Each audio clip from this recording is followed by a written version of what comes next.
Thank you very, very much.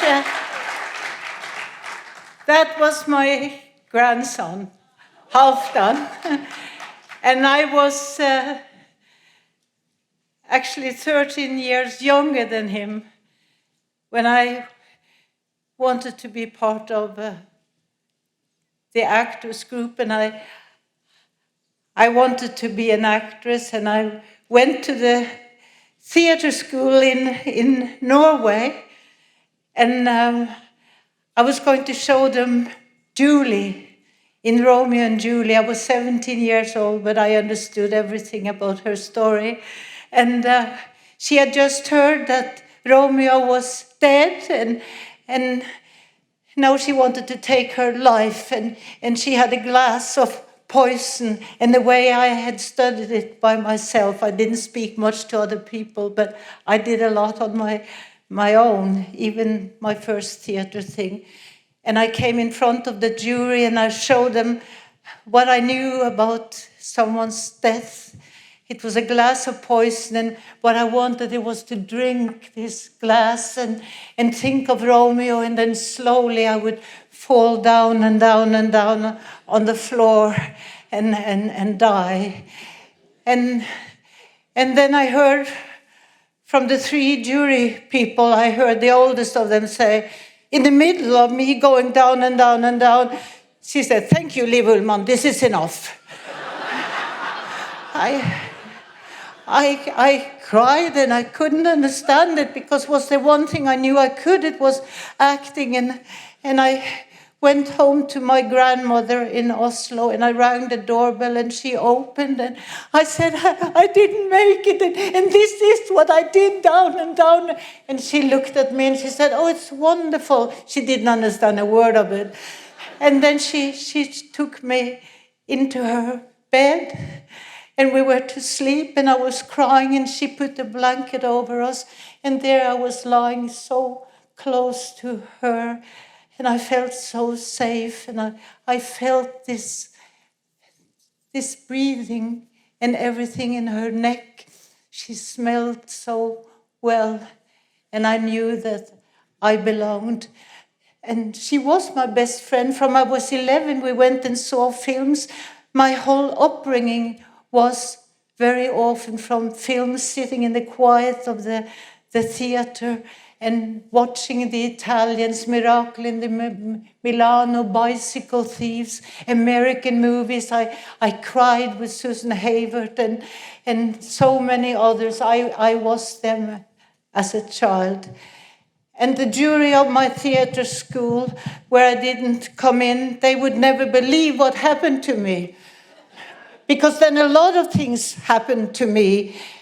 As a matter of fact, in Norway, sometimes it is impossible to have something happen to you, because every must be alike, and you have to live by a certain rule. Don't brag, don't show anything, and whatever. That's why I brought 20 people from Norway here today. So they can tell Norway, it is true, she got an Oscar. They are very important to me for that. And I continued my career. I did a lot of stuff in Norway, but coming out in the big world, meeting new teachers all the time, meeting teachers, among actors, among directors, among so many things, meeting teachers that made me love to be part of the painters, the musicians, the dancers, everything that is part of art. I was one of them. Even Richard Rodgers, you won't believe it, he wrote a musical for me. And I don't sing and I don't dance. He gave me 7 songs on Broadway. I was so lucky. And then I got to do Anne Christie, and John, who I love, and I haven't seen him for years. And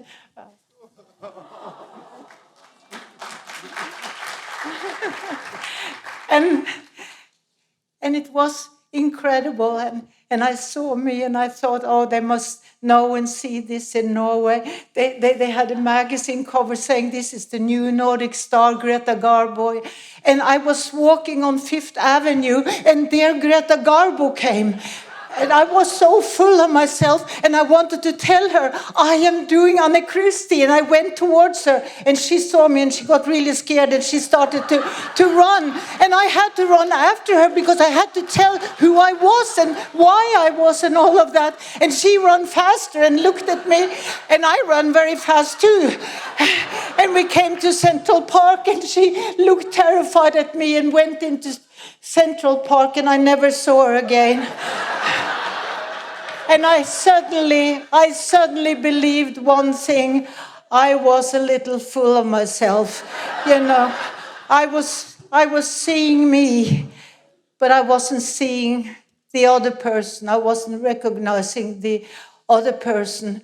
And then when I did this musical with Richard Waters, and I was to give away a lot of money because all the actors on Broadway, they collected money, so we would help people who were living in ward and come with truckloads of medicals and doctors and nurses, and all the theaters collected this money, and I was the one to give it to the head of International Rescue Committee, Leo Tschörn, and I made the speech and I gave him the money and then I asked, because my mother brought me up to do that, is there something else I can do? And he said, well, we're going with this truckload of medicines and doctors and so, do you want to come with us? And I said, well, how long will that take? And he said, it's for the rest of your life. And I went and my life changed. This is about seeing other people, recognizing other people, not only seeing yourself and recognizing yourself and what life has given you. And I came to an island I didn't know very much about, where there was a lot of refugees from Vietnam, Macau. And I came there and I spoke with people. And then there was a place in Macau where it said people with leprosy. And I wasn't going to go in there. And then there was a priest, a Catholic priest, following me. And he looked at me. And then I went in because he looked at me. And I came on the inside. And there on the ground was lying an old woman, and she was crying like a baby, and she was so severed in her face and her arms. And he looked at me, and I knew she's crying. I have to bow down and take care of her. And so I did it. And the moment I came close to her and we're holding her and lifting her up a little, suddenly she stopped crying and it came this sound like a little baby does when it stops crying. And here in the neck, it was the same as my grandmother.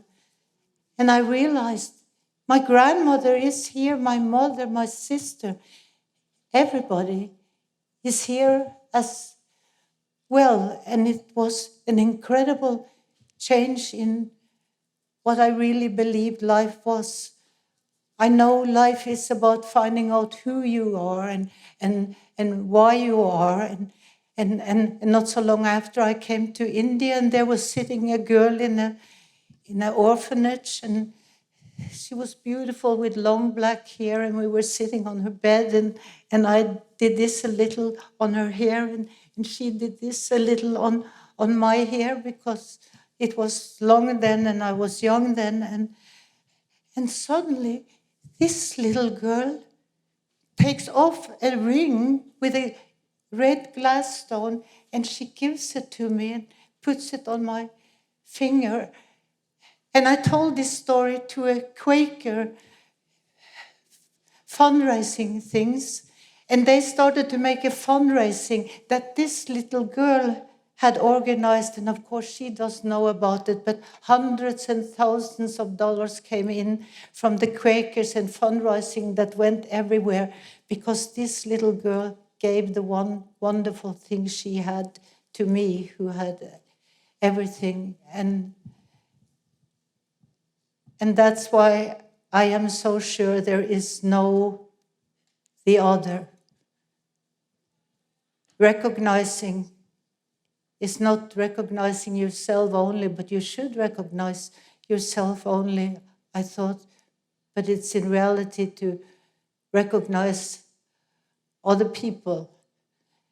And I'm so grateful for this. When I got this call, and it was David. I call him David now because he's so gentle. I've said hello to him many times since I came.